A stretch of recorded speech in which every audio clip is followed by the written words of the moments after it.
स्थित याकुतिया के capital Yakutsk शहर में है। ये ऑफिशियली दुनिया का वो शहर है जहाँ सबसे ज्यादा ठंड होती है। याकुतिया में अब तक का सबसे कम टेम्परेचर -71.2 डिग्री सेल्सियस रहा है। जब मैं यहाँ पहुँचा, भले ही मैंने कितने ही दिनों तक रिसर्च क्यों न की हो, लेकिन फिर भी मैं पूरी तरह से चौंक गया था। मुझे अचानक ऐसा महसूस हुआ जैसे याकुत्स्क जाने का मतलब है बर्फ के नरक में जाना। हम किस जगह पर आ गए हैं? मुझे आइस वाले गिलास से कुछ भी नजर नहीं आ रहा है।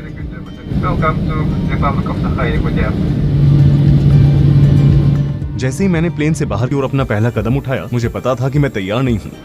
मौसम 47 डिग्री। यहाँ की दुनिया उस दुनिया से बिल्कुल अलग है। हम अभी उतरे हैं और अब हम सभी अपने होटल जाएंगे। यहाँ पूरी तरह से एक अलग ही दुनिया है। क्या तुम्हें भी खांसी आ रही है? हाँ, मैं सांस नहीं ले पा रही हूँ। यहाँ लोग कैसे रहते हैं? टैक्सी ड्राइवर हमें बता रहा है कि 15 मिनट से ज्यादा समय तक बाहर रहने से पिन चुभने जैसा दर्द, अंगों में सनसनी, फ्रॉस्ट बाइट और शायद जान भी जा सकती है। इसमें बहुत दर्द हो रहा है। मुझे अपनी उंगलियां महसूस नहीं हो रही है। वो हमें वार्निंग दे रहा है। हम यहाँ 1 घंटा कैसे चलेंगे? लेकिन हम यहाँ कम से कम पहली रात को 2 मिनट तक तो देख ही सकते हैं। हम अभी होटल पहुँचे हैं। मुझे पता है कि आज हमारा यहाँ पर पहला दिन है, लेकिन हम अभी बाहर जाकर मौसम देखना चाहते हैं। हम इस शहर को लेकर काफी एक्साइटेड हैं। मैं तैयार हूँ। मैंने ऊपर ट्राउजर्स पहने हैं और उसके नीचे अंडर सूट्स पहने हैं। मैंने गूज डाउन जूते पहने हैं और उसके नीचे मैंने 3 मोजे पहने। उसमें से एक मोजा बहुत ही मोटा है। मैंने 550 गूस फेदर से बना हुआ कोट पहना है। इसके अंत में मैंने ऊन के 2 टॉप पहने हुए हैं और उसके नीचे मैंने 2 स्वेटर और एक टी-शर्ट पहनी हुई है। मैंने सिर पर एक टोपी पहनी हुई है और उसके ऊपर मैं ये पहन रही हूँ। मेरे कोट में भी एक हुड है। मेरे पास ग्लव्स हैं और अब मैं चलने के लिए तैयार हूँ। चलो बाहर चलते हैं। जैसे कि आप देख सकते हैं, पहला दरवाजा यहाँ पर है, फिर उसके पीछे दूसरा दरवाजा। इन्हें डायगोनल पोजीशंस में रखा गया है और यहाँ पर इस तरफ एक और दरवाजा है। इतने सारे दरवाजे होने की वजह यह है कि वे बाहर की ठंडी हवा को जितना हो सके उतना रोकने की कोशिश कर रहे हैं। जब भी हम हवा में सांस लेते हैं, हमें तुरंत खांसी आने लगती है, क्योंकि हमारे लंग्स को इसकी आदत नहीं। हम यहाँ सांस नहीं ले पा रहे हैं। जैसा कि आप देख सकते हैं कि सभी सीढ़ियों पर कारपेट बिछा हुआ है ताकि लोग सीढ़ियों से नीचे न गिरे। जमीन जमी हुई है और बहुत फिसलन भरी है। सभी बिल्डिंग्स के एंट्रेंस पर इस तरह के कारपेट बिछे हुए हैं। कभी कभी आप फुटपाथों पर भी कारपेट बिछे हुए देख सकते हैं। मुझे अभी से ठंड लग रही है। आपको शायद ये सुनकर दिलचस्प लग सकता है, यहाँ पर 3 लाख से भी ज्यादा लोग रहते हैं। देखो, वे सभी बर्फ से ढके हुए हैं। जैसा कि आप देख सकते हैं, यहाँ सीढ़ियों पर भी कारपेट बिछे हुए हैं। क्या आपको वहाँ पर एयर कंडीशनर्स दिखाई दे रहे हैं? वे पूरी तरह से बर्फ से ढके हुए हैं। वास्तव में तुम भी बर्फ से ढकी हुई हो। तुम्हारे आईलैशेस पर बर्फ है। क्या सच में? मेरे आईलैशेस पर भी? हाँ, और तुम्हारे बाल सफेद होते जा रहे हैं। अगर हम यहाँ 10 मिनट और खड़े रहे तो ये पूरी तरह से बर्फ में ढक जाएंगे। हाँ, तुम्हारे बालों पर बर्फ जमना शुरू हो गई है। क्या अब हम होटल चलें? ठंड काफी बढ़ गई है। वैसे अभी हमें सिर्फ 3 मिनट ही हुए हैं और तुम पहले से ही बर्फ में जमी हुई लग रही हो। तो तब हमारे शरीर के साथ क्या होगा जब हम -50 डिग्री सेल्सियस में 1 घंटे के लिए बाहर निकलेंगे? चलिए दुनिया के सबसे ठंडे शहर को एक्सप्लोर करें। सूरज अभी निकला है। ये लगभग 9 बजे उगता है। कल मैंने जो कपड़े पहने थे उसके अलावा मैंने आज 3 और स्वेटर, एक और अंडरवियर और एक एक्स्ट्रा मोजे पहने हैं। क्या तुमने 5 स्वेटर पहने हैं? हाँ बिल्कुल, 5 स्वेटर। और मेरे चलने के ढंग से और मेरे पफी लुक को देखकर तुम समझ ही गए होगे कि मैंने एक के ऊपर एक कितने कपड़े पहने हैं। क्या तुम्हें ठंड लग रही है? कल से ज्यादा या कम? मुझे अपने पैरों पर सबसे ज्यादा ठंड महसूस हो रही है। और तुम्हें? मुझे अपने पैरों पर थोड़ी थोड़ी ठंड महसूस हो रही है। हम अभी बाहर आए थे और तुम्हारे बाल जो ढके हुए नहीं थे वो जम भी गए। हमने एक के ऊपर एक कपड़े पहने हुए हैं, लेकिन यहाँ पर लोग आमतौर पर असली फर पहनते हैं। इस तरह वे अपने आप को गर्म रख सकते हैं। अब हम वॉक करेंगे। हम फिशिंग मार्केट की तरफ जाएंगे। हम देखेंगे कि हम कितनी देर तक ठंड को बर्दाश्त कर सकते हैं। ऊपर मूर्तियां आमतौर पर बर्फ की बनी हुई होती है, क्योंकि यहाँ का मौसम ठंडा है, इसलिए लोग आमतौर पर बर्फ की मूर्तियां बनाते हैं। वे झाड़ू से बर्फ को साफ कर रहे हैं ताकि लोग फिसलकर गिर न जाएं। इस तरह दिन में हर घंटे फुटपाथों पर जमी हुई बर्फ को तोड़ा जाता है।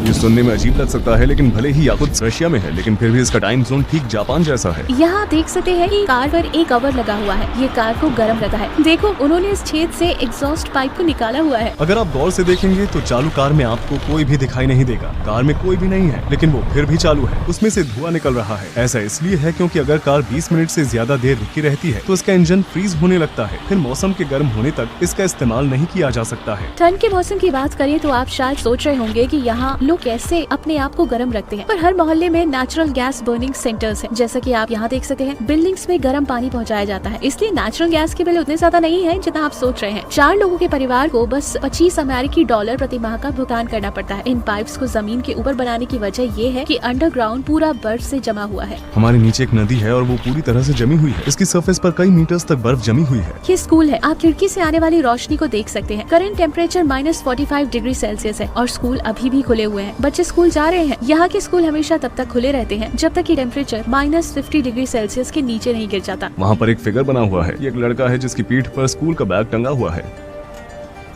जैसा कि आप यहाँ देख सकते हैं, यहाँ पर ऊपर से गर्म पानी का पाइप जा रहा है। यहाँ पर हर जगह बर्फ के टुकड़े जमे हुए हैं। चलो तुम्हारे चेहरे पर एक नजर डालें, इसमें बर्फ जमने लगी है। सच में?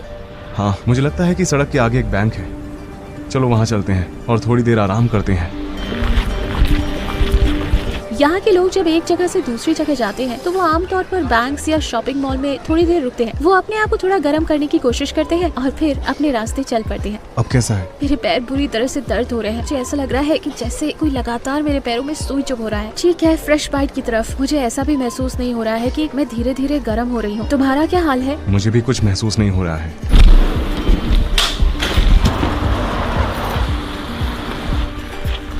यहाँ से हम साफ साफ देख सकते हैं कि बिल्डिंग के बीच गर्म पानी कैसे ट्रांसफर किया जाता है। वो उस बिल्डिंग से निकलता है, इधर उधर जाता है और फिर यहाँ इस बिल्डिंग में जाता है। हम यहाँ पर अपने हर कदम पर ध्यान देते हैं। लोग यहाँ पर ट्रैफिक लाइट को लेकर काफी सतर्क रहते हैं, क्योंकि जरा सी लापरवाही का अंजाम बहुत बुरा हो सकता है। फॉग की वजह से मुझे अपने नाक के सिरे से आगे कुछ भी दिखाई नहीं दे रहा है। यहाँ पर एक बाजार है, क्या हम अंदर जाकर थोड़ा आराम करें? ठीक है।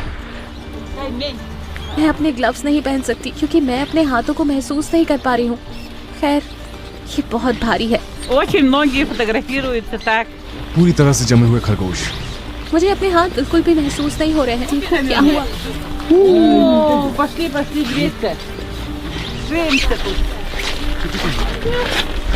मेरे हाथ लाल हो गए हैं और सभी उंगलियां ऊपर से सफेद हो गई हैं। मैं यहाँ पर 1 मिनट अपने आप को गर्म रखने की कोशिश कर रही हूँ। मैंने बस 1 मिनट के लिए अपने ग्लव्स उतारे थे। अब मेरे हाथ बहुत बुरी तरह से सुन्न हो गए हैं। Чтобы заработало, надо вот так массаж делать, чтобы это кровообращение началось. Знаете? Это уже массаж. वो बहुत अच्छी है। मुझे नहीं पता कि मुझे क्या कहना चाहिए। वो सिर्फ रशियन ही बोलती है। कितना हुआ? Эй, нет, не थैंक यू सच में शुक्रिया। वो बहुत अच्छी है। Thank you. अब मुझे भी ठंड लगना शुरू हो गई है। मुझे बहुत ठंड लग रही है। बैंक देखते ही अब हम अंदर चले जाएंगे। 1 मिनट रुको, इधर आओ। शायद तुम्हारी नाक लाल होती जा रही है। शायद तुम्हें फ्रॉस्ट बाइट हो रहा है। मुझे लगता है कि हमें कोई ना कोई जगह ढूंढनी होगी। वैसे आप यहाँ पर बर्फ को देखकर समझ सकते हैं कि यहाँ की हवा कितनी ड्राई है। ये बिल्कुल धूल की तरह है। ये उस बर्फ जैसी बिल्कुल भी नहीं है जिसे हम जानते हैं।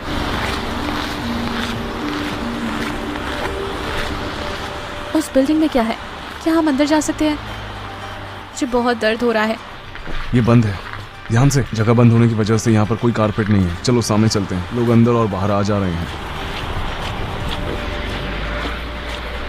यहाँ पर एक हीटर है और अब मैं कुछ देर तक यही रहूंगी। मुझे बहुत दर्द हो रहा है। मैंने आज तक ऐसी ठंड कभी महसूस नहीं की। ऐसा लग रहा है जैसे कोई चीज मेरे पैरों और हाथों में चुभ रही हो। ऐसा लग रहा है कि जैसे मुझे हर समय कोई काट खा रहा है और मुझे नहीं लगता कि ये जल्द ही ठीक होने वाला है। हम 20 मिनट की दूरी तय करने के लिए पिछले 40 मिनट से चल रहे हैं और हम अब तक वहाँ पर नहीं पहुँचे। इसके अलावा हमें वीडियो भी शूट कर रहे हैं। ठंड की वजह से हमारी स्पीड और भी कम होती जा रही है, इसलिए हम बहुत थक चुके हैं।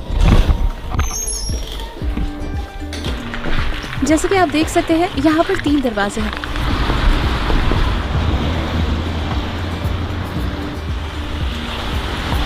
स्कूल का समय होने की वजह से पार्क में बच्चे नहीं हैं। मुझे यकीन है कि अगर स्कूल का समय नहीं होता तो अभी यहाँ बच्चे खेल रहे होते। मैं -47 डिग्री सेल्सियस पर प्लेग्राउंड पार्क में झूले पर बैठी हुई हूँ। 1 मिनट रुको। मुझे अपनी उंगलियां महसूस नहीं हो रही हैं। मैं अपने फोन पर टैप भी नहीं कर पा रही हूँ। यहाँ आप अंटार्कटिका में मौसम देख सकते हैं। ये -28 डिग्री सेल्सियस है। मुझे अपनी उंगलियां बिल्कुल भी महसूस नहीं हो रही।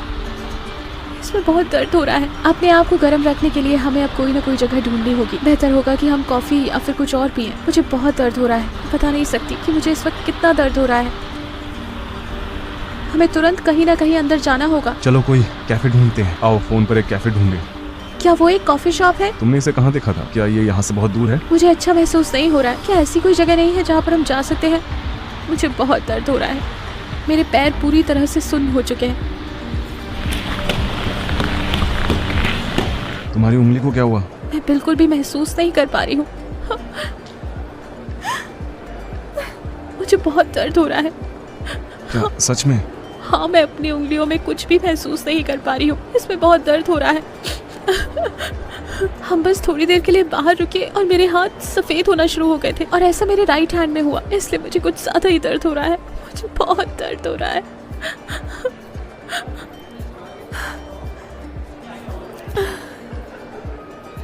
बहुत दर्द हो रहा है।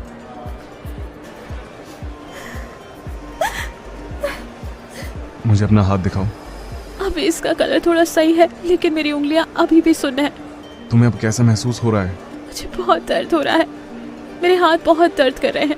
मैं अपने हाथों को महसूस नहीं कर पा रही हूँ। मुझे वाकई बहुत दर्द हो रहा है। जब मैं बार में आपको अपने फोन पर मौसम दिखाने की कोशिश कर रही थी तो मुझे लगा कि मैं अपनी उंगलियां फोन पर टच ही नहीं कर पा रही हूँ। मैं उसे टच कर रही थी लेकिन फोन मेरी उंगलियों का पता नहीं लगा पा रहा था। मारिया, जिससे हम यहाँ मिले थे, उसने हमें बताया कि उसे फ्रॉस्ट बाइट हुआ था और उसके रेनॉल्ड डिजीज के लक्षण थे। उसके हिसाब से अगर वो 10 मिनट और बाहर रहती तो वो शायद हमेशा के लिए अपनी उंगलियों को खो सकती थी। जाहिर है बाहर जाने पर उसकी उंगलियों में दर्द महसूस होगा, भले ही बाहर ठंडी ना हो, जैसे 0 डिग्री सेल्सियस। दूसरे शब्दों में कहा जाए तो याकुत्स्क ने हमें ऐसा नुकसान पहुंचाया जो जीवन भर हमारे साथ रहेगा। एक जगह से दूसरी जगह पैदल जाना मुमकिन नहीं है। अगर आप चलकर ही जाना चाहते हैं तो आपको 20 मिनट की दूरी तय करने में 1 घंटे का समय लग सकता है। ऐसा इसलिए है क्योंकि आपको किराने की दुकान जैसी जगहों पर हर 5 मिनट में रोककर अपने आप को गर्म करना होगा। आम सोच के विपरीत इस ठंड के मौसम में बाहर रहना आग में बाहर रहने के बराबर है। यहाँ पर थोड़ी देर घूमने में और आग पर चलने में कोई फर्क नहीं है। सबसे पहले उसकी उंगलियां सुन्न हो गई, फिर उसे बहुत जलन और सूजन होने लगी, जैसे उसने पहले कभी महसूस नहीं किया था। 1 हफ्ते के बाद उसकी उंगलियों की त्वचा निकलने लगी। हम दुनिया के सबसे ठंडे शहर याकुत्स्क की सड़कों पर 1 घंटे तक चले और इसके बारे में थोड़ा समझाया, लेकिन ये सिर्फ शुरुआत है। ये जगह कैसी है, यहाँ का मौसम कैसा है, यहाँ लोग क्यों रहते हैं, ये लोग कौन हैं, इन सभी सवालों के जवाब आपको मेरे अगले वीडियो में मिलेंगे। इस वीडियो में मैंने आइस एज एनिमल्स मैमथ के अवशेषों को फिल्माया है। इसके अलावा मैं एक ऐसे गाँव में भी गया था जो पूरी तरह से बर्फ से ढका हुआ था और मैंने वहाँ पर देखा कि लोग कैसे अपना जीवन